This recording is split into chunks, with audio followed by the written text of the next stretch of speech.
ये अब मैं बड़ी मुअज़्ज़िज़ हस्ती की बारगाह में गुजारिश करूँगा, जो आप सुनोगे तो शायद हैरत में हो।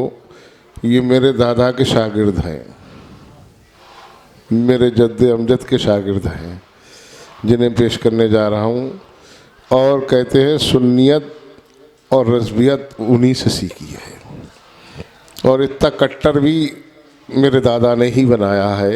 अभी अभी इन्होंने एक वाक़या सुनाया, मैं इनके घर गया दावत देने, कि एक साहब ने दावत की, इमाम साहब बनकर मेरे दादा गए शेखुपुर, जमील अहमद बरकाती।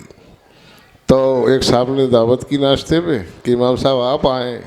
नाश्ता टेबल पे सर लगाया और उन्होंने ये कहा कि आप इमाम साहब तो सुन्नी हैं भाई, हम तो दूसरे उसके हैं।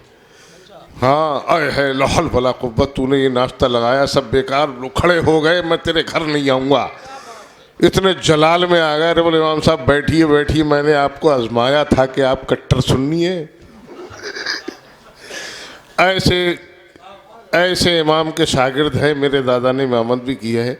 और एक बार और वाक़या अब्दुल रब साहब ने, कैफ साहब सुनाया मुझे पिछली दफ़ा, कि एक साहब ने दावत की तो खाना खाने गए और ये सब थे, अब्दुल रब साहब और ये कैफ साहब छोटे, और मस्जिद में आके बोले इमाम साहब जहाँ दावत खाकर आप आए हो ना, वो गुस्ताख आला हज़रत है। अरे है मस्जिद से गए, नाली पे उंगली डाली, सब निकाल दिया। बोले गुस्ताख आला हज़रत का खाना खाऊंगा।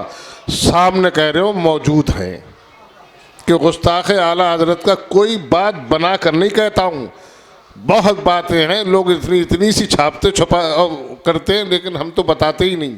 लोग हमें बताते हैं कैसे थे जी, लोग बताते हैं कि इन्होंने क्या गुस्ताख आला हज़रत का खाना खाऊंगा, मुंह में उंगली डाली, नाली पे कर आए। इन्होंने क्या इमाम साहब मजाक किया था आपसे। बोले ऐसा मजाक मत करना, मैं गुस्ताख आला हज़रत का खाता नहीं हूँ। वही रग में हमारे, हम लोगों की रग में कूट कूट कर बसा है, नहीं खाते गुस्ताख आला हज़रत। सरकार गुस्ताख रसूल का 1 रुपया इस इमारत में ना लगा, 11,500 रुपये, 11.5 लाख लग गए। आज लोग ले लेते हैं, देखते नहीं है कि गैर मुक़ल्लिद है या क्या है। 1 रुपया हराम समझता हूँ, इस मिंबर रसूल पे बैठा हूँ, कि कभी किसी मैंने गुस्ताख का लिया हो। दिल्ली में लाइन में लगाऊं, मेरे दोस्त ने लगाया कि ये एक सेट है 5-5, 2-2, 4-4 हज़ार दे देता है। यार मंदर भाई तुम भी आ जाओ रमज़ान का टाइम में, चल यार मैं उखले जा रहा हूँ। जब मैं 1 घंटे के बाद उसके ऑफिस की चौखट पर पहुँचा और मेरी उसकी नज़र कड़ी, जो रसीद काट रहा था हज़रत, तो मुझे ऐसा लगा ये देवबंदी है। मैंने उससे पूछा अपने दोस्त से, यार ये खबीस लग रहा है। बोले हाँ है वही। मैं लाहौल वला कुव्वत, इस खबीस से पैसा लूँगा। लाइन में से निकल आया, लाइन में से निकल आया और नहीं गया। जिंदाबाद। और आज बदायूं में पूरे सब के मालूम है कि खबीसों से पैसा ले और खबीसों के बच्चों की दस्तारबंदी कर दी। जिसकी की है वो 10,000 रुपये लेके बाहर खड़ा था सन 2014 में। 10,000 रुपये लेके मदरसे में मेरे भाई सदाकतुल्लाह रात थे जलसे में नारे लगा रहे, पूछ लेना उनसे। यहाँ लेके आए, बोले रसीद काट देने इनकी। लोग कुछ भी कहें, इससे कोई मुझे फर्क नहीं पड़ता, हिसाब ऊपर देना है। 10,000 रुपये रसीद काट दी। मैंने कोई 10,000 रुपये लेके आया, उन्होंने अंदर बुला लिया हज़रत। यार 10,000 रुपये मदरसे को लेकर आया, बाहर खड़ा है, रसीद काट दे। मैंने बैठा लिया उन्हें। बोले आ नहीं रहे। मैंने कौन है? बोले यार वो नासिर का लड़का है कोच का, वो गैर मुक़ल्लिद। लाहौल वाला कुव्वत, 10,000 रुपये रखो, उससे कहीं मेरी चौखट पर ना आए। और उसके वापस कर दिए। आज तक नहीं आया, ना कभी सलाम दुआ ने मुझसे करी, दूर से सलाम करता था पहले, आज मुझसे भी लेके लगा लेते। 1 रुपया ना लगाया। फ़ख्र है ये तो हज़रत हुज़ूर अहसन मियाँ की बारगाह में रात में कह नहीं पाया, जहन में नहीं रही कि इमारत बन गई हज़रत। गुस्ताख रसूल तो रसूल, गुस्ताख आला हज़रत का 1 रुपया ना लगा इसमें, वरना अगर ऐसे आते तो बहुत चमकती होती, लेकिन चमक रही है, मैं नूर टपक रहा है इसमें। क्यों? प्योर सुन्नी का पैसा लगा है। क्यों?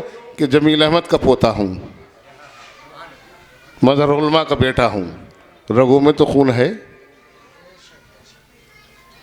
सन 13 में एक शख्स, सन 2007, 5 या 6 में एक साहब मेरे साथ, नाम नहीं बताऊंगा उनका, मेरे वालिद की बारगाह में आए, बहुत आते थे कि साहब आप बहुत काम करते हो, दावत इस्लामी के उसूलों के ख़िलाफ़ थे मेरे वालिद। अब वो भी थे कि हज़रत आपका दरवाज़ा देखिए, किवाड़ देखिए, फ़र्श देखिए, ईंटें देखिए, ये सब क्या है, सब पत्थर लगवा दूंगा।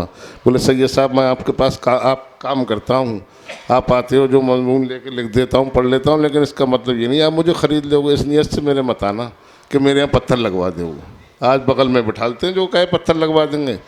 6 साल 8-10 साल नहीं आया वो शख्स। सन 2013-14 में जब मदरसा था तो फिर बिरयानी लेके, बकरे की, मुर्गे की कई बार आए और बच्चों को पेड़े खिलाए, 100-100 रुपये दिए। जब 2-4 बार आ गए तो मुझसे यहाँ बैठ के बोले वो सैयद साहब कि मौलाना साहब ऐसे मदरसा ना चलेगा, इसे 2-3 मंजिल बनाए, 100 बच्चे हों, आप साइकिल से चलते हैं अच्छा नहीं लगता है। 12 में, हाँ 13 में मैंने स्कूटी ली, आप साइकिल से चलते हैं अच्छा नहीं लगता है। कसम वादहू ला शरीक की खा के कहता हूँ, बैनी जुमले उसको बता रहे हैं उनके सैयद साहब के, कि आप साइकिल से चलते अच्छा नहीं लगता है, एक 4 व्हीलर लेंगे। इस वक्त जरा कोई किसी मौलवी से कह दे बगल में डाल लेगा उसे। ईद बात करते हैं मदरसा कैसे चलेगा। मैंने कहा ईद बात करेंगे सैयद साहब। भाई साहब ईद आज है, सुबह को फ़ोन आ गया सैयद साहब को, बताइए कब तोड़ के बनवाएंगे और कब कैसे चलाएंगे मदरसा बताइए। मैंने सैयद साहब 15 साल पहले मैंने मेरे वालिद से भी आपने ये कहा था कैसी ईंटें के बारे पत्थर लगवा दूंगा, मैं उन्हीं का बेटा हूँ, मेरी साइकिल मंजूर है मुझे, उन्हीं का बेटा हूँ। सैयद साहब मैं आपके साथ काम न करूँगा। आज तक नहीं आया। कौन है ऐसा? क्यों? मेरे रगों में मेरे दादा का खून दौड़ रहा है, मजहर उलमा का खून दौड़ रहा है। आइए आपके सामने ये बातें इनके सामने कही क्योंकि इन्होंने बताई है, मुझे, झूठ नहीं है। ऐसे कट्टर सुन्नी और कट्टर आशिक़ आला हजरत का पोता हूँ तो कुछ रगों में आएगा नहीं, असर नहीं आएगा। अब आपके सामने उस्ताद शाह जनाब कैफ शेखोपुरी साहब तशरीफ ला।